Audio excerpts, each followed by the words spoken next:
Number system यानी संख्या प्रणाली में संख्या रेखा के द्वारा हम ये दिखाने की कोशिश करेंगे कि उसमें प्रत्येक संख्या को, चाहे वो दशमलव में हो या पूर्णांक में हो, उसे हम संख्या रेखा पर दिखा सकते हैं। कैसे? देखिए,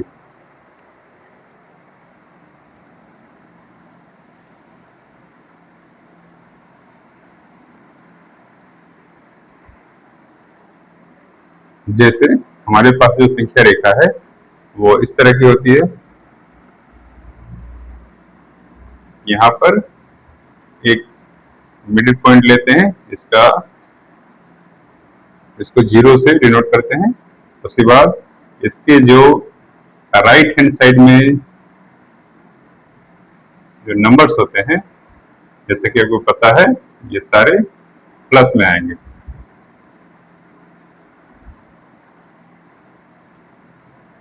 और जो लेफ्ट हैंड में आएंगे, लेफ्ट हैंड साइड में जो नंबर होंगे वे सारे नेगेटिव में होंगे।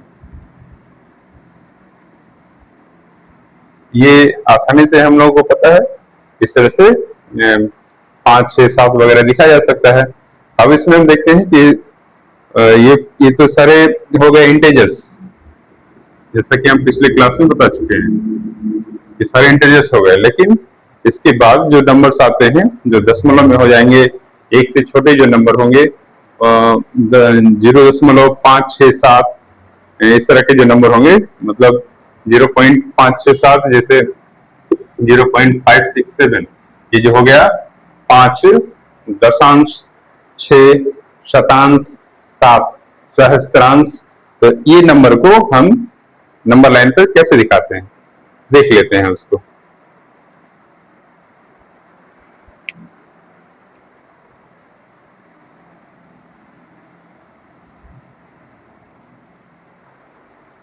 देखिए, पहले एक नंबर हम ले लेते हैं। जैसे यहाँ पे हम नंबर लिए, हमको दिखाना है 0.576, हमको ये दिखाना है नंबर लाइन पे। तो इसको हम कैसे दिखा सकते हैं? तो सबसे पहले हम नंबर लाइन बनाते हैं। हमको ये पता है कि ये नंबर 1 से कम है, तो ये हुआ हमारा नंबर लाइन। यहाँ पे हम 0 दे रहे हैं, यहाँ पे हम -1 दे रहे हैं, यहाँ -2, यहाँ पे +1 और यहाँ +2। ये हो गया। जैसा कि हमको पता है ये 0.5 है, यानी ये जो नंबर है वो 1 से छोटा है, 0 से बड़ा है, यानी ये इन दोनों के बीच में कहीं होना चाहिए। तो सबसे पहले जो 0.5 है हम वो ले लेते हैं। जैसे यहाँ पर हम इसको बनाएंगे तो ये वाला जो नंबर होगा, यहाँ पे हम 2 घर ले लेते हैं। ये तो ये हो गया 0.0, यहाँ पे 1, 0.1, 0.2, 0.3, 0.4, 0.5, ये 0.5 होगा। और ये हो गया 0.9 के बाद 0.10 होगा, जो कि 1 के बराबर है। यहाँ पे इसको हम थोड़ा सा 0.5 कैसे आ रहा है थोड़ा और इसको बड़ा करके दिखाते हैं, जैसे इस तरह। अब क्या करेंगे, यहाँ पे हम केवल 0 और 1 को लेते हैं, इसी को हम बड़ा करके दिखा रहे हैं। ये जो पोर्शन है इसको हमें बड़ा करके दिखाना है। तो यहाँ पे 0 है और यहाँ पे +1 या सिर्फ 1 है। अब इसको 10 घर में दिखाते हैं। ये आधा हो गया, यहाँ 1 घर, 2, 3, 1, 2, 3, 4, 5। उसी तरह यहाँ 1, 2, 3, 4, 5। ठीक है। तो यहाँ ये 10 भाग 0 से 1 को हम 10 भाग में बांट चुके हैं। तो ये क्या होगा, ये वाला जो होगा 0 बटा, या पॉइंट में देंगे तो 0.0, ये हो जाएगा 0.1, ये 0.2, 0.3, 0.4, 0.5, 0.6, 0.7, 0.8, 0.9 और ये 0.10, 0.10 मतलब ये क्या हो गया, एक। और जो इसके बाद जो आता है 0.10 नहीं 1.0 हो जाएगा, तो ये 1.0 यानी 1 हो गया, 1.0। इस तरह 9 के बाद 10 होता है, ये हो गया। अब हम यहाँ पे फोकस कर रहे हैं कि ये 0.5 तो हमें दिख रहा है और यहाँ पे 0.6 है, ये तो साफ पता चल रहा है कि 0.5 है, 0.57 आ रहा है, मतलब कि 0.060 से इस नंबर को हम ऐसे लिख सकते हैं ना 0.50, और इसको लिख सकते हैं 0.60। तो ये 0.60 से छोटा है क्योंकि 57 है, 60 और ये कहाँ, तो 57 है, 3 पॉइंट के बाद 60 आता है, तो उससे छोटा है, यानी ये जो नंबर है वो इसके और इसके बीच में है, 0.50 और 0.560 के बीच में है। तो हम इसमें उसके अंदर जाते हैं, ये वाला पोर्शन हमको लेना पड़ेगा, ये पोर्शन, इस पोर्शन को हम फिर से नंबर लाइन में दिखाते हैं।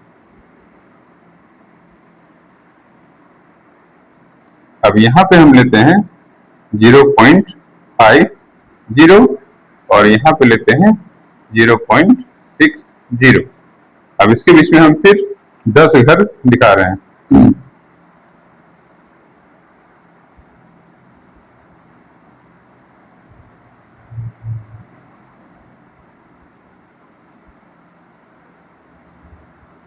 1 2 3 4 5, यहाँ 1 2 3 4 5, 10 घर हो गया।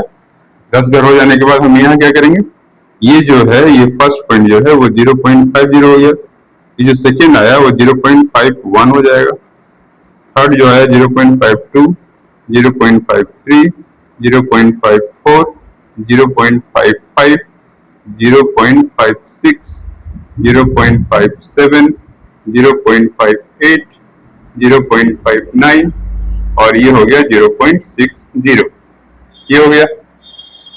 यहाँ पे हमारा 0.57 है, ये नंबर हम खोजने की कोशिश कर रहे हैं 0.57।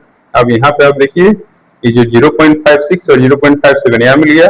अब हमको चाहिए हमको पहुंचना है 0.576 पर, तो 0.57 यहाँ पर है और यहाँ 0.58 है। ये हम 3 एक्सप्रेशन में इसको डाल दें ट्रिपल डिजिट में, तो ये किस तरह होगा, 0.560 ये होगा 0.570 और ये होगा 0.580। तो ये 0.570 और 0.580 इन्हीं दोनों के बीच में यहाँ पर स्थित है ये नंबर। तो ये जो पोर्शन है इसको हम हाईलाइट करेंगे, ये पोर्शन मतलब ये वाला पोर्शन को हम हाईलाइट करने जा रहे हैं।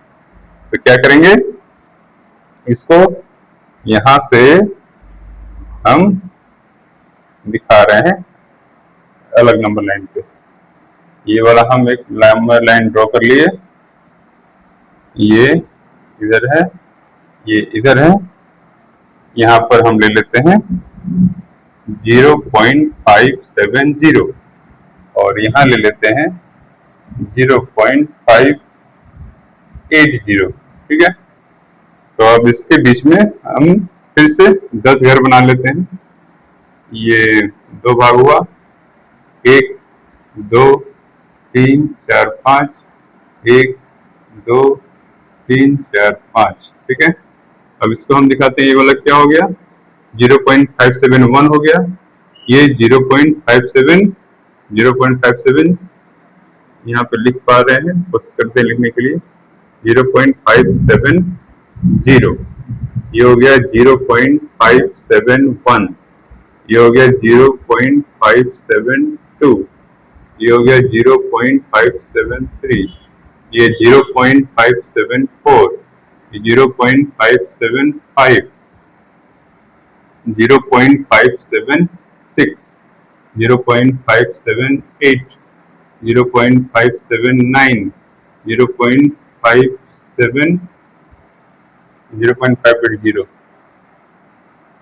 घर ज्यादा हो गया था क्या, 1 2 3 4 5 6 7 8 9 10, यहाँ से अच्छा यहाँ 0 करना था ना, 570, ठीक है। 571, 572, 573, 574, 575, 576, 578, 579 और इसको यहीं पे ले आते हैं। थोड़ा सा एक्सटेंड हो गया था, इसको यहाँ पे लिख देते हैं 8580, ये वाला 580 वाला हो गया। ठीक है, तो सही है। 1 2 3 4 5 6, हाँ एक मिस्टेक हो गया है, वही गड़बड़ हो रहा था। ये लाइन आगे ठीक थी, यहाँ पे ये वाला 0 पॉइंट, यहाँ पे जो हम नंबर दिया है ना 6 या 7 दिए ही नहीं, ये जो है 5.77 और ये हो गया 0.578, ये हो गया 0.579 और ये रहा 0.580। ठीक है, तो अब हमारे पास जो था 0.576 ये वाला आ गया। ये जो नंबर है इसी को हम सर्च कर रहे थे, तो ये फाइनली हम सक्षम हो गए ये दिखाने में कि 0.576 इस नंबर लाइन पे कहाँ स्थित है। यदि कभी बोला जाए दिखाने के लिए किसी नंबर को, तो हम इसी विधि के द्वारा दिखा सकते हैं कि ये 0.576 इस संख्या रेखा पर कहाँ स्थित है। इसके बारे में कोई संशय हो हमें कमेंट बॉक्स में जरूर बताएं।